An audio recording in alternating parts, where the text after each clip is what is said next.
Electrical, plumbing, sanitary, home appliances, lighting എന്നിവയ്ക്കെല്ലാം attractive EMI ഓഫറിൽ 0% ഇൻട്രസ്റ്റോടുകൂടി നിങ്ങൾക്ക് ലഭിക്കുന്നതാണ്. ഇനി നിങ്ങളും എന്നെ പോലെ മേൽക്കോയിൽ വിസിറ്റ് ചെയ്യൂ, നിങ്ങളുടെ ഡ്രീം ഹോം റിയാലിറ്റിയാക്കൂ. കൊപ്പം പോലീസ് സ്റ്റേഷനായി നിർമ്മിക്കുന്ന പുതിയ കെട്ടിടത്തിന്റെ ഉദ്ഘാടനം മുഖ്യമന്ത്രി പിണറായി വിജയൻ ഓൺലൈനായി നിർവഹിച്ചു.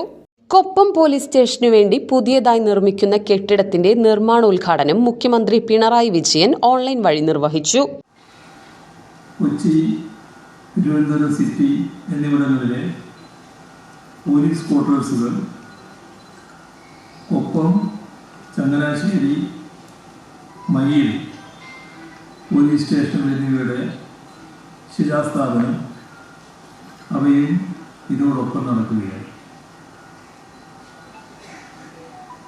കണ്ണൂരിൽ 10,17,00,000 രൂപ ചെലവിൽ നിർമ്മാണം പൂർത്തീകരിച്ച 3 പദ്ധതികളുടെ ഉദ്ഘാടനം, പോലീസ് പരേഡ് ഗ്രൗണ്ടിൽ നിർമ്മിച്ച synthetic track cum football court,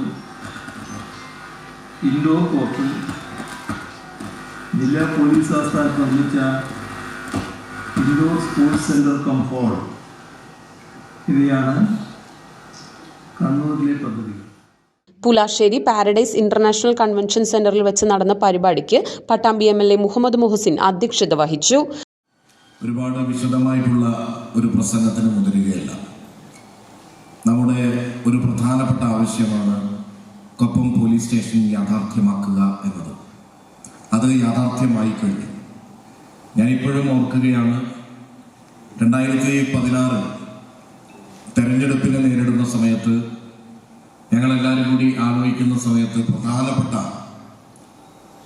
ഒരു പ്രകടന പത്രികയിലെ ആവശ്യം നിറവേറ്റുമെന്ന് ഉറപ്പു നൽകിയ ഒന്നായിരുന്നു കൊപ്പം പോലീസ് സ്റ്റേഷൻ. ജനപ്രതിനിധിയായി തെരഞ്ഞെടുക്കപ്പെട്ട് പിന്നീട് ഏത് പരിപാടി നടക്കുമ്പോഴും ആ പരിപാടിയുടെ ഒരു പോസ്റ്റർ ഇട്ടാൽ, ആ പരിപാടിയുടെ ഒരു ഉദ്ഘാടനം ചെയ്തിട്ടാൽ അതിൻ്റെ അടിയിലൊക്കെ ഒരു 10 കമന്റുകളെങ്കിലും ഉണ്ടാവും. എവിടെ കൊപ്പം പോലീസ് സ്റ്റേഷൻ, എന്തായി കൊപ്പം പോലീസ് സ്റ്റേഷൻ എന്ന്. ഇതോടൊപ്പം തന്നെ മറ്റൊന്നായിരുന്നു പട്ടാമ്പി ഫയർ സ്റ്റേഷൻ. അതും ചോദിക്കും, ഫയർ സ്റ്റേഷൻ എവിടെ എന്ന്. എന്നാൽ 2018 ഓഗസ്റ്റ് 13 ബഹുമാനപ്പെട്ട കേരളത്തിന്റെ മുഖ്യമന്ത്രി ശ്രീ പിണറായി വിജയൻ ഉദ്ഘാടനം ചെയ്തുകൊണ്ട് കൊപ്പം പോലീസ് സ്റ്റേഷൻ യാഥാർത്ഥ്യമായി. കൊപ്പം പോലീസ് സ്റ്റേഷൻ യാഥാർത്ഥ്യമായപ്പോൾ പട്ടാമ്പി പോലീസ് സ്റ്റേഷൻ വിഭജിച്ച് ഈ പോലീസ് സ്റ്റേഷൻ വന്നതിന് ശേഷം ഒരുപാട് കാര്യങ്ങൾ നമുക്ക് നടന്നു എന്ന് മാത്രമല്ല, ഒരുപാട് കുറ്റകൃത്യങ്ങൾ തെളിയിക്കാൻ കഴിഞ്ഞു എന്ന് മാത്രമല്ല, പോലീസിന്റെ സേവനം ഗ്രാമപ്രദേശങ്ങളിലൊക്കെ ലഭ്യമാകുന്ന രീതിയിലേക്ക് മാറി. PWD judicial circle superintending engineer Rajesh Sivadas report അവതരിപ്പിച്ചു. Shoranur DYSP R Manoj Kumar, Pattambi block panchayat president Geetha Manikandan, Koppam ഗ്രാമപഞ്ചായത്ത് പ്രസിഡന്റ് T ഉണ്ണികൃഷ്ണൻ, വിളയൂർ ഗ്രാമപഞ്ചായത്ത് പ്രസിഡന്റ് ബേബി ഗിരിജ, തിരുവേഗപ്പുറ ഗ്രാമപഞ്ചായത്ത് പ്രസിഡന്റ് KK ആസിസ്, കുലുക്കലൂർ ഗ്രാമപഞ്ചായത്ത് പ്രസിഡന്റ് V രമണി, ജില്ലാ പഞ്ചായത്ത് മെമ്പർ ഷാബിര ടീച്ചർ, വാർഡ് മെമ്പർമാർ, രാഷ്ട്രീയ പാർട്ടി പ്രതിനിധികൾ തുടങ്ങിയവർ പരിപാടിയിൽ പങ്കെടുത്തു.